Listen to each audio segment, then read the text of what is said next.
नमस्कार मित्रांनो, viral Indian या यूट्यूब चॅनलवरती तुम्हा सर्वांचं पुन्हा एकदा मनापासून स्वागत।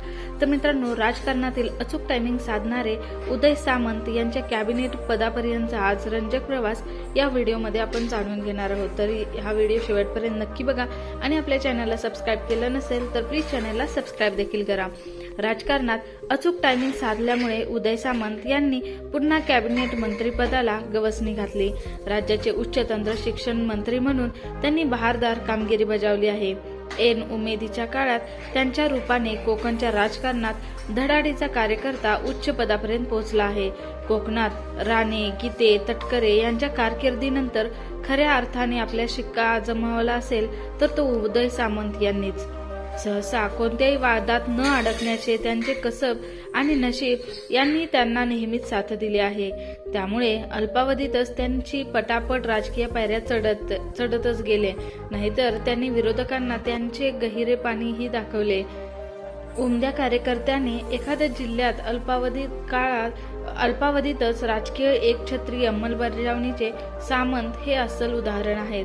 त्यांच्या रूपाने कोकणाला आणि रत्नागिरीला अजून एक कॅबिनेट पद मिळाले आहे। उदय सामंत यांनी रत्नागिरी मतदारसंघात 2004 ते 2019 या काळात एक हाती पकड बसवली। जिल्ह्यात तळागाळात कार्यकर्त्यांची फौज तयार करणारे फार कमी नेते असतात, त्यांच्यात सामंत यांचा वरचा क्रमांक लागतो। रत्नागिरीत त्यांचा एकछत्री अंमल आहे।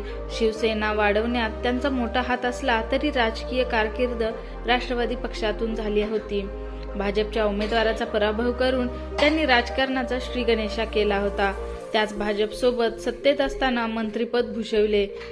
सेना भाजपच्या मतदारसंघ म्हणून रत्नागिरीची ओळख आहे। 2004 साली राष्ट्रवादी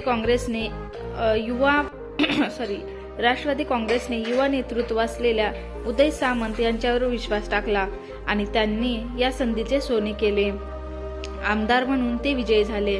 10 वर्षांनंतर त्यांनी राष्ट्रवादीला जय महाराष्ट्र केले आणि शिवसेनेचा भगवा हाती धरला। त्यानंतरही त्यांची राजकीय दौड ही कायमच राहिली। शिवसेनेत जाण्याचा त्यांचा निर्णय योग्य ठरला। त्यांनी अचूक टायमिंग साधले।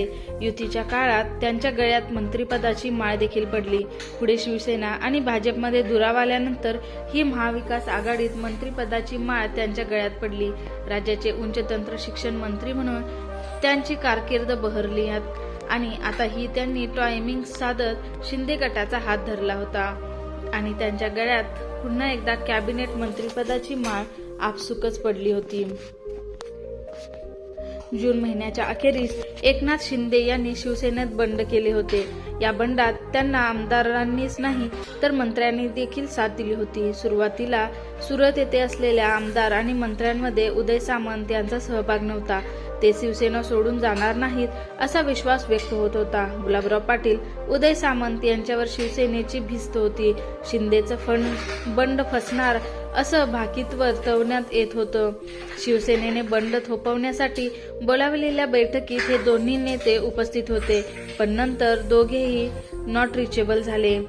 उदय सामंत 26 जून रोजी नॉट रिचेबल झाल्यानंतर विमानाने ते थेट गुवाहाटीत पोहोचले होते। हा पाहायला गेलं तर शिवसेनेसाठी खूप मोठा धक्का होता। कोकणात शिवसेनेला खिंडार पाडण्यात केसरकरांनंतर सामंत यांनी हातभार लावला। तर मित्रांनो, ही होती सामंत यांच्याबद्दलची माहिती। तुम्हाला अजून त्यांच्याबद्दल काय वाटतं हे तुमचं मत नक्की कमेंटमध्ये सांगा। तसेच व्हिडिओ आवडला असेल तर लाईक करा व आपल्या फ्रेंड्ससोबत शेअर देखील करा व अशाच इंटरेस्टिंग व्हिडिओसाठी व्हायरल इंडियनला व्हिजिट करा आणि हा व्हिडिओ शेवटपर्यंत बघण्यासाठी